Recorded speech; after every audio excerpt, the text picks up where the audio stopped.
I'm super excited because I've heard a lot of good things in Singapore. I still can't believe this is happening.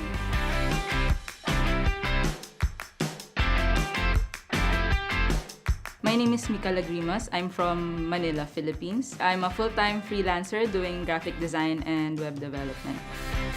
The most challenging in freelancing is the uncertainty of having stable stream of clients. Sometimes I force myself to get all the jobs just to pay the bills. I'm really excited on what will happen if I apply the things that I will learn, especially the management trainings and the personal branding. I really think that this will help me improve my business and my career as a freelancer. So the beginning of your pitch is really, really important. How do I begin? So the first thing in your pitch is why. So what is it that you offer? What is it that is the basis of what you're doing? To think about that and then to be able to represent that either in words or in supported imagery. The next steps for her are to start thinking about how she's going to position her business. She needs to build the experience so that when she develops and delivers a pitch to a potential customer, she delivers it with confidence and with impact. So what is personal branding? How should we think about it? It's what you stand for, it's your values, it's what you believe in. It's not just work, it's personal. Next is the role that we've all got to play in our own community. Building a freelancer community, all of you need to support each other. Yeah. You've all got a role to play to help each other. Your community, support people and build your brand from there. Because that's how you really start to make a mark. You know, sometimes you go to a dinner party and you're hanging around and you're talking about something that you're really, really passionate about. And the people who are listening to you speak, they're enjoying what you're saying so much because you're so passionate that they actually move their bodies in and their eyes open up. What is that you're talking about? Because that's you lighting people up. And if you can link your personal brand to that, that's when you get magical. We've launched her LinkedIn profile from scratch. I think the important thing that Mikka needs to do now is just really focus on making this part of her day. Well, hopefully today what she understood was that by building an online digital presence, she can really carve out the future that she wants. A contract is not to save you from trouble, a contract is to prevent you from getting into trouble. Because it states out the rules of engagement, right? The problem is very few people read them. And so that phone call is important, or that summary on an email is important. And it's also personal.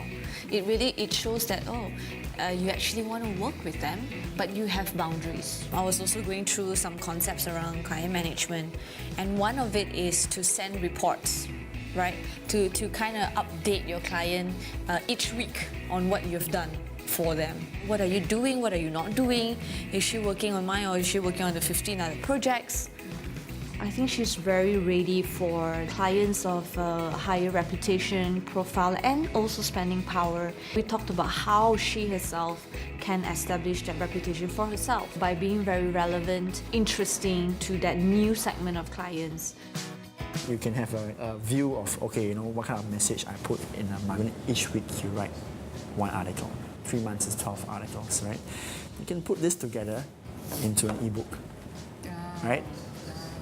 And then you can offer it to anybody who's interested or looking for such things, and then you exchange the database, right, from the email. The other thing to think about is the products, right? Because if you do graphic design, if you do web design, then do you want to just offer another retainer and say, hey, you can come up with campaigns for you for the rest of the year, maybe just 3 times a year, and then this is a package.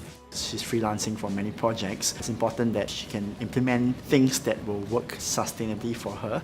So I think one of the things that we went through was about rolling out her content marketing, right? Just taking 2 hours a week. Some freelancers that I speak to, they are so involved with trying to get the service or product out to their customer, but they never really go and calculate, what the cost and so on. So sometimes certain jobs they may not make money from it, and they only realize it later because they get too busy, right? They're just one job after another, so they keep rushing into it. For a business, you must always have cash flow. You need to understand what's your cost like, and it's easier said than done when it gets very busy. She needed something to help her with her management of cash flow. Currently, she's using a personal account on PayPal. If she upgrades her personal account to a business account, she can see exactly who is paying her, what are the expenses when she's paying out to her outsourced freelancers who is helping with her business. So that's something that it will be helpful for her business. This PayPal freelancing business makeover has been very informative and enlightening to me. As a freelancer, I only get feedback for my outputs, but here I get to meet 5 experts who gave me feedback on how to improve my freelancing business holistically. I believe that this makeover will improve my workflow process as a freelancer. It will make me work more efficiently, acquire new clients, and eventually expand to a bigger business.